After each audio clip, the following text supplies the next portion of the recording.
I worry to those people wey dey advise my wife say make e comot for my house.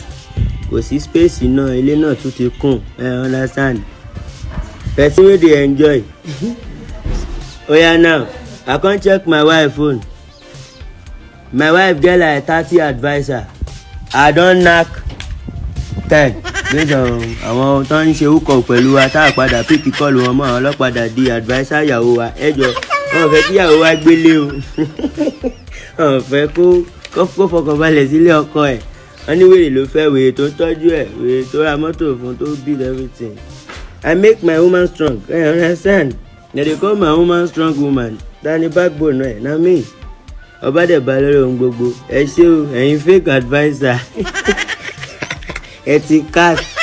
Ẹ má wọ̀rí, ẹ̀yin náà fẹ́ jẹ́ ń bẹ̀. Ǹjẹ́ jẹ́ òtí ìtòyún. Ẹ na me woman, one man for all woman for one man.